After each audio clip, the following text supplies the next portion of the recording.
Shalom. First and foremost, want to give all praises, honor, and glory to Yahweh, by Hashem, Yahweh Shah, by Hashem, Rakakadash. Double honors to the apostles and elders of GMS that rule well. Peace, love, and salutations to all the brothers out there pushing this word of sincerity and the truth. Shalom to the brothers, sisters, and children out there keeping this word of sincerity and the truth. Okay, I just wanted to go into a quick lesson. I was watching the Pop the Balloons show. I watch it from time to time, just go and look at the idiocy of a lot of these women and sometimes men too. But just going on there, and most of the time it's men coming out and the women, on the lineup, and they giving their opinions and their thoughts and everything. But in this particular video, you had a Israelite Jake. Forgot where I know he said he live in Florida, but I don't know exactly, which tribe he go back to. He got an accent. Well, matter of fact, I do think he says people from Jamaica. Could be Benjamin. Think he is Benjamin. But anyways, the brother came out looking sharp, clean, groomed up, looking real nice. No pop balloons, none of the women popped. He only 2 of them popped. And that was only after he had to start popping some of them, But initially, every last one of the women, they wanted them, But when it got to the very end, it narrowed it all the way down to the last woman. And they both went to the front. You go to the front, they ask you, if you got any other questions, and, ask you, is this a match? And then, you go off and y'all get together or whatever the case may be. They got to the front, and she had one more question to ask him. Now, keep in mind, this whole pop the balloon thing is a dating. It's supposed to be like speed dating almost. It's a dating type thing. This woman went on there, got in the lineup, however they do it, and auditioned, whatever. I don't know how they do it, but got in the lineup just to and was interested in dating an Israelite man just to get to ask him, is he okay with practicing celibacy? Now,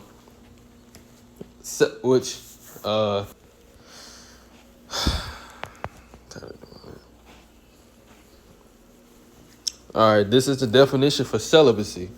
It says celibacy is the choice to abstain from sexual activity either for a set period of time or permanently.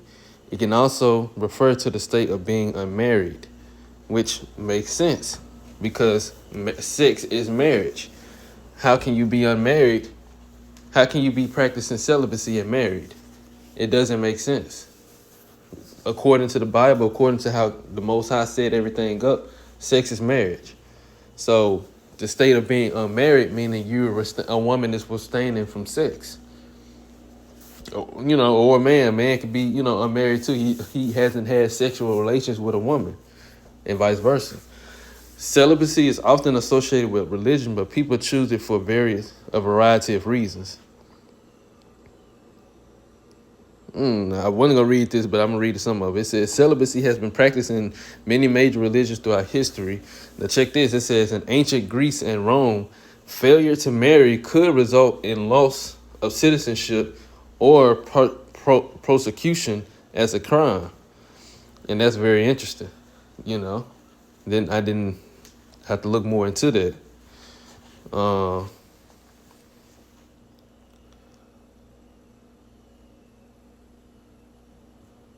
So yeah, it's the state of being unmarried and therefore sexually abstinent, usually associated with the role of a religious official or devotee.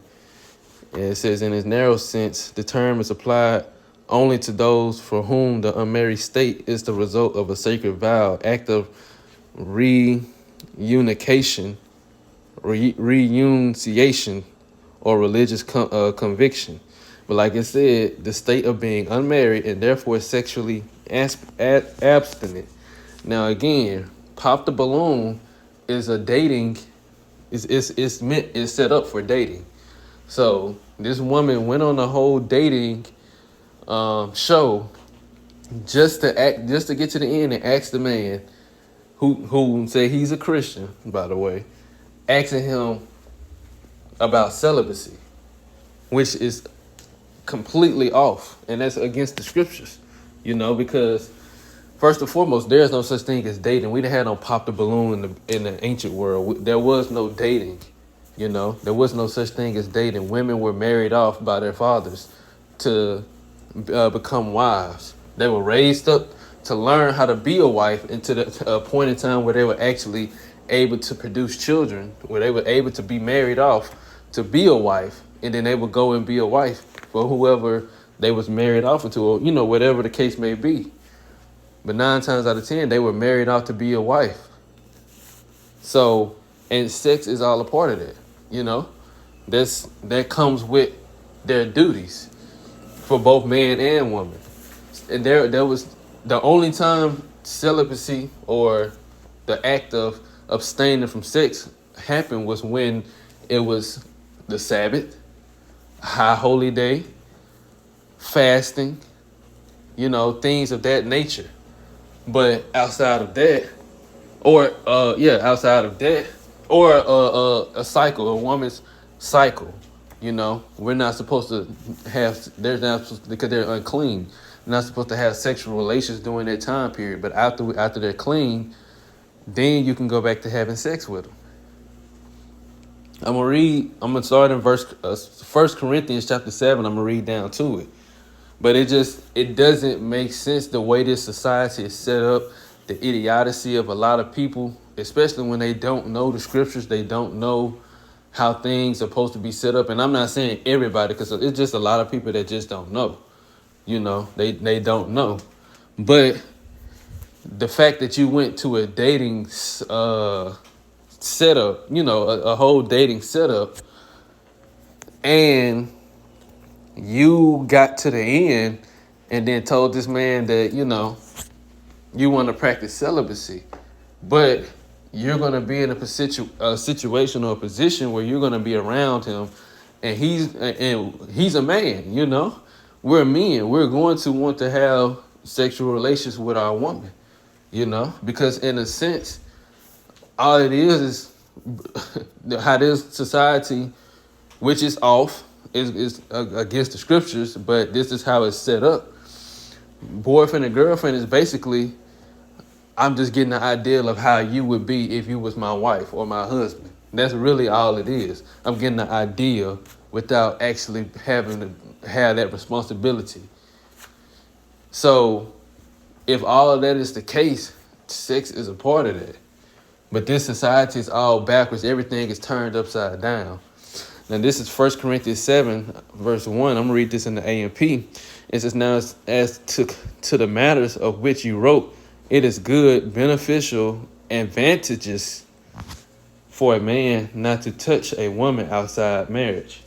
Right. And now I'm going to get that word advantageous. It says involving or creating favorable circumstances that increase the chances of success or effectiveness or beneficial. Why? Because we're able to focus more on serving Yahweh B'Shem Yahushua. We're able to focus more on developing and furthering our enterprise, especially because we're in captivity. And it's hard to do that when you have women that's not on that same mindset, that's not on that same wavelength. Because the women we have today, they're not about you. They're about themselves, and they're okay with the ideal of having you and helping you as long as you helping them too, which is nothing wrong with that. But the whole thing is they don't have the mindset of this is the head, and no matter what my emotions or, this they minds and their emotions or what this world, how this world view them, the people around them influence them to say is really the man first, then me. They don't have that mindset. So us as men, we have the mindset of like, look, we gonna make the best possible decisions to take care of ourselves and us, those of our household, those who we dealing with. And 9 times out of 10, it's our women. If you have children, that as well.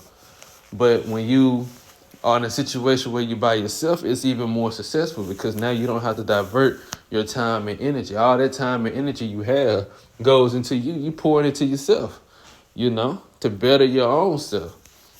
That's why he said it's advantageous. It's beneficial. And why do you think it said outside marriage? Because marriage is sex. So he said it's good to not touch a woman. It's good to be single. Is basically what it's saying. But it says, but because of the temptation to partake in sexual immorality, let every man have his own wife, and let every woman have her own husband. Now, what is sexual immorality? Sexual immorality is anything that's immoral in the eyes of Yahweh Ba'ashim al-Bashar. And all the immoral sexual, matter of fact,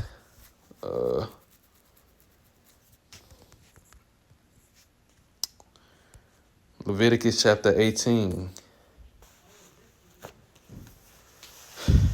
I'm going to read down to 4. Or I'm going to just read down. It says, then the Lord spake to Moses, saying, in the AMP, speak to the children of Israel and say to them, I am the Lord your God. You shall not do what is done in the land of Egypt where you lived, and you shall not do what is done in the land of Canaan where I am bringing you. You shall not follow their statutes, practices, customs. Don't do what they do. You are to follow my judgments, precepts, ordinances, and keep my statutes and live by them. I am the Lord your God. So you shall keep my statutes and my judgments, by which if a person keeps them, he shall live. I am the Lord. I am Yahweh. I'm the one telling you to do this. That's what the Lord is saying. Now, which I'm not going to read them, but when you read on down, this is what's all considered sexual immorality. From verses 6 on down.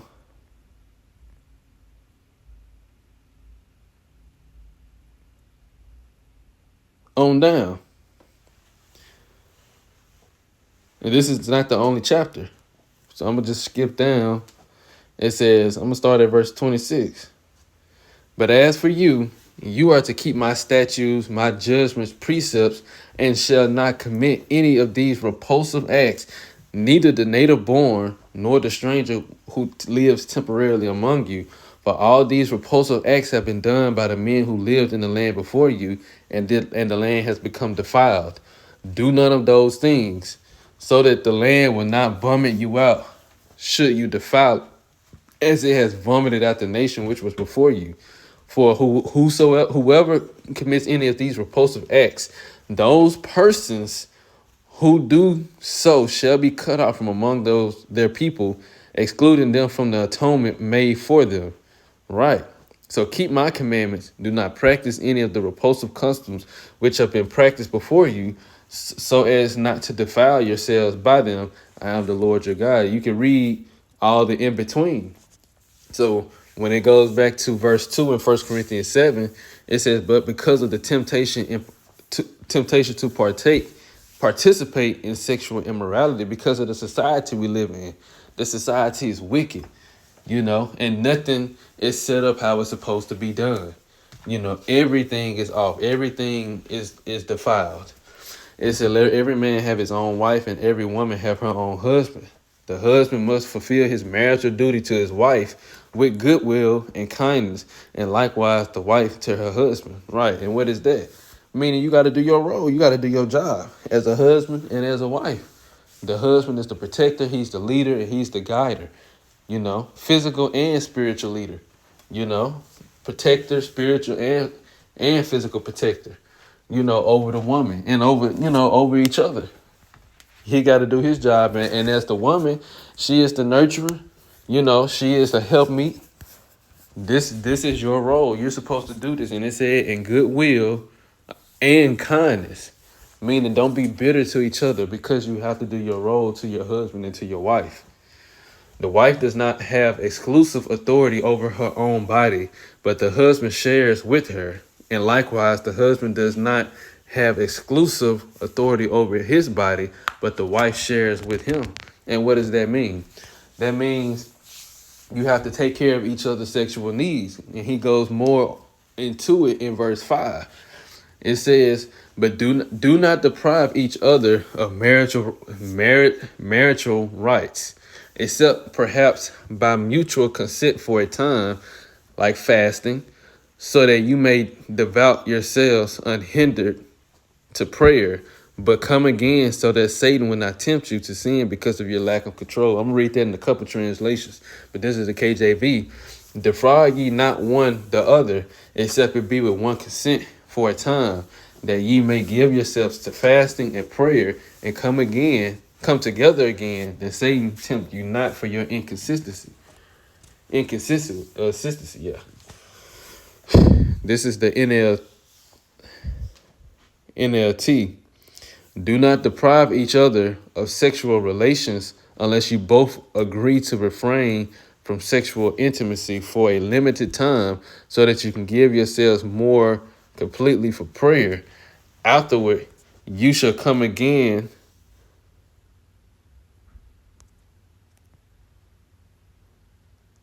I want to apprehend that one.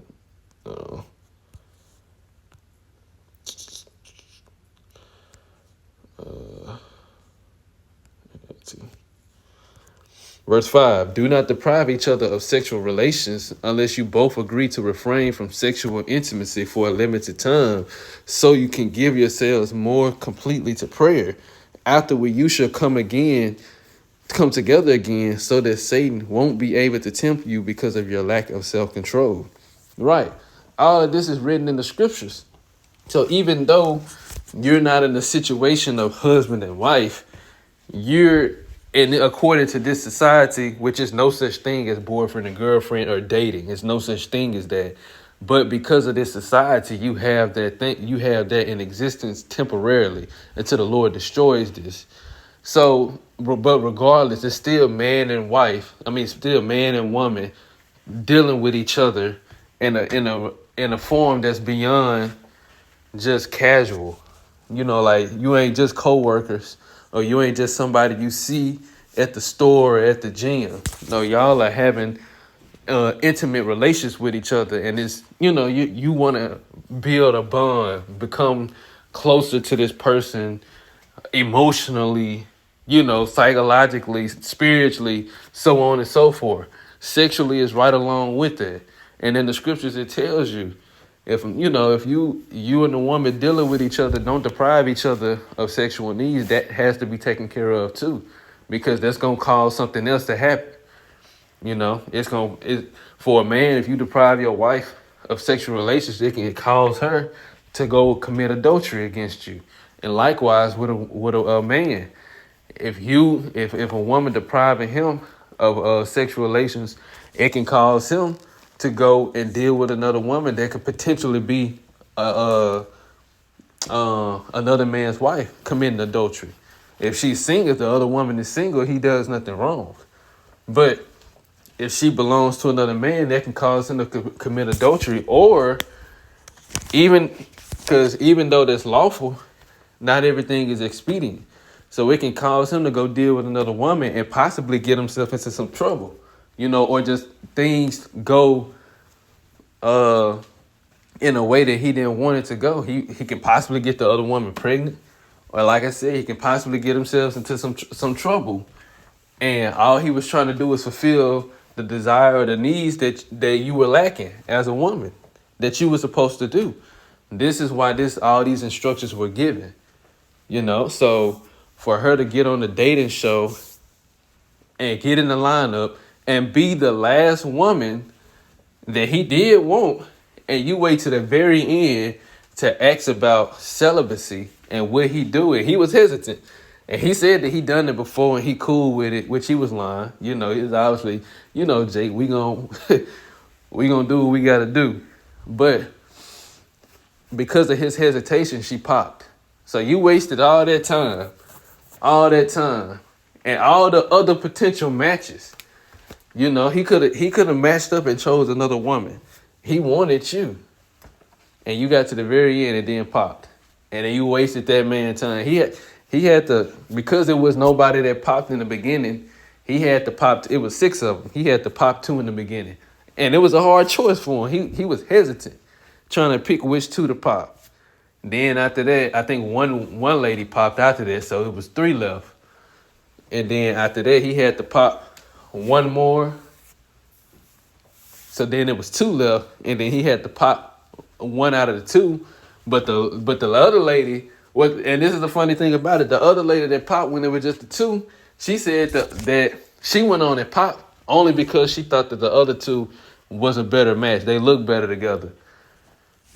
That's why she popped. And then the lady come back at the very end, she asked about the celibacy thing, and then she popped. And then another lady, she said, if he big on religion, that's the only reason she popped, because she not really a religious person.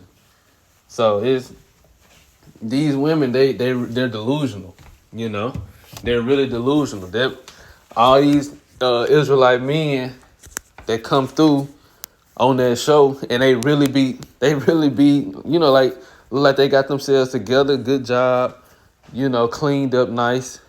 It really be good. And on the flip side, I seen another one earlier with a 35-year-old dude. He had two ski masks on, dressed like a YN, but he actually, at least what he said, what he does, was actually pretty impressive. But the way he acts, I ain't gonna say the way he acts, but the way he carried himself, it was completely like, when nobody wanted. Only one woman popped initially for him because she was like, the ski mask, it was like, yeah, you throwing me out. Well, a couple of them popped afterwards because of the ski mask, but the type of responses you get on there, you see, and I'm gonna speak on one more, then I'm gonna close it out. It was another brother. He was on there. He was cleaned up nice, well spoken, everything. The only reason women pop for him, they said because of his hat. They didn't like his hat. Like these women are crazy. But at the same time, it's good, Them the type of women, they get on there and say they can't find no good man. But then when they see all the good men come through, I don't like your hat, Yeah, I don't like your hat. You don't want to practice celibacy. It's idiotic. But this is why the scriptures was put in place, to keep these idiotic behaviors from even ever exposing themselves, and to keep women from even having a voice or opinion. This is why women don't have a choice in dating. Those dating shows and these apps and everything shows us why women shouldn't have a choice in marriage. I said dating. They shouldn't have a choice in marriage. It should be solely up to the men. The Lord is giving us prime examples of why he set it up that way. Because when you get stuff like this, women say, I don't like his hat. I don't like his outfit. Yeah, he looked good. He handsome. He made, it seemed like he take good care of himself, but the outfit is just throwing me. Well, why don't you, if it really be something wrong with his outfit, why don't you get with him and try to build him up? But, that's the society we living in. These scriptures got to play out. But Lord will, this was an edifying lesson. Want to give all praises, honor, and glory to Yahweh, Ba'ashem, Yahweh Shai, Ba'ashem, Rakakwadash. Double honors to the apostles and elders of GMS that rule well. Peace, love, and salutation to all the brothers out there pushing this word of sincerity and the truth. Shalom to the brothers, sisters.